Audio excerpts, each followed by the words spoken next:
दो दिल हवा में उड़ रहे थे। अतिशयोक्ति नहीं है, सचमुच दो दिल के आकार के गुब्बारे एक डोर से बंधे हवा में उड़ रहे थे।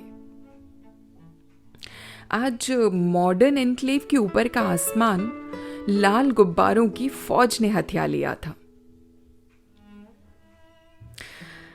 लॉकडाउन में वैलेंटाइंस डे किस तरह सेलिब्रेट किया जाए, ये कोई मॉडर्न एनक्लेव वालों से सीखे। आज शाम के ढलते सूरज की ऑडियंस से ज्यादा इश्क की गगन पर छाई लालिमा के आशिक थे। कई जवानियां आज छतों पर टहल रही थी। 18 साल की नीरू भी आज कई दिनों बाद अपनी छत पर आई थी। छत पर क्रिएट हुआ ये सीन किसी फिल्म के सीन से कम ना था।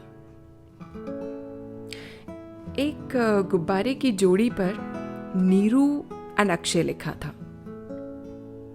नीरू किसी अक्षय को नहीं जानती थी, इसलिए उसे मालूम था कि ये उसके लिए नहीं है, मगर फिर भी एक दिल पर अपना नाम पढ़कर उसे कुछ अच्छा सा लगा। एक बार को नीरू ने चारों ओर घूमकर देखना चाहा, कहीं किसी लड़के की नजर उस पर तो नहीं है, मगर खुद को किसी की नजरों में ना पाकर उसे यकीन हो गया ये गुब्बारे वाली जोड़ी उसके लिए नहीं है। नीरू ने एक ठंडी गहरी सांस भरी और फिर इन गुब्बारों की जोड़ी को अपनी नजरों की कैद से रिहा कर दिया। मगर कोई और भी था जिसकी नजर इन गुब्बारों पर अटक गई थी। नीरू के पापा शाम की चाय लिए आंगन में बैठे थे। नीरू की अम्मा छत पर उसे बुलाने आई। नीरू, बेटा पापा बुला रहे हैं। बेटा पापा बहुत गुस्से में है, इसलिए तुम बहस मत करना प्लीज बेटा। तुम सॉरी कह देना, बात सॉरी कहकर खत्म करने की कोशिश करना।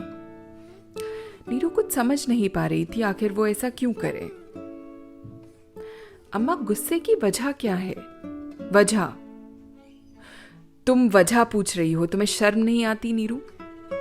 हम तुम्हें पढ़ा रहे हैं, लोगों की रिश्तेदारों की बातें सुनने के बाद भी तुम्हें कॉलेज भेजने का डिसीजन लिया, और तुम गुब्बारों पर अपना नाम लिखवा कर हमें बदनाम कर रही हो। सारे मोहल्ले ने ये देखा होगा।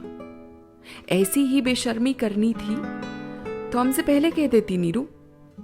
जो पैसा तुम्हारी एडमिशन पर खर्चा उससे तुम्हारी शादी करवा देते, क्योंकि भागने का इरादा तो होगा इस अक्षय के साथ में।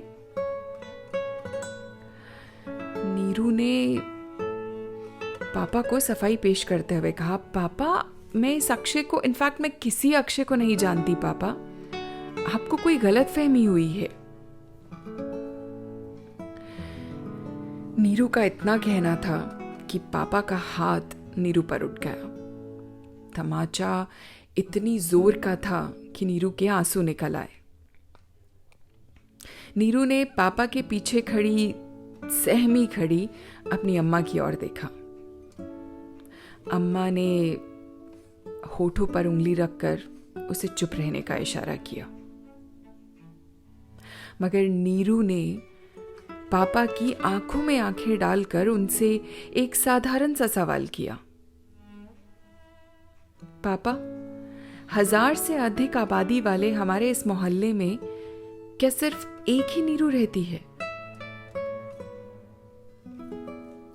पापा को नीरू से इस सवाल की उम्मीद कतई नहीं थी।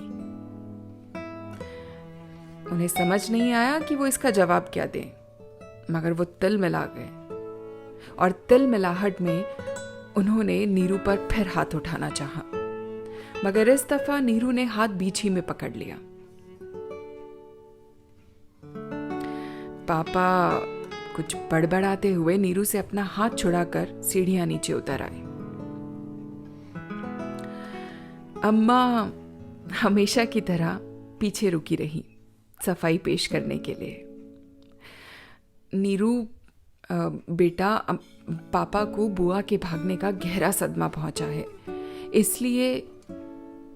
इसलिए वो इस सदमे के घाव को दूसरों को घाव देकर भरेंगे अम्मा।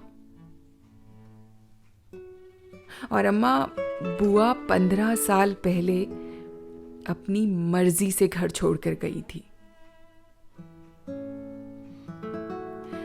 जवाबहीन अम्मा छत से नीचे उतर आई। अब छत पर सिर्फ नीरू थी और नीरू के दिल में दुनिया के सारे अक्षय नाम के लड़कों के लिए अभी अभी पैदा हुई नफरत। शुक्रिया।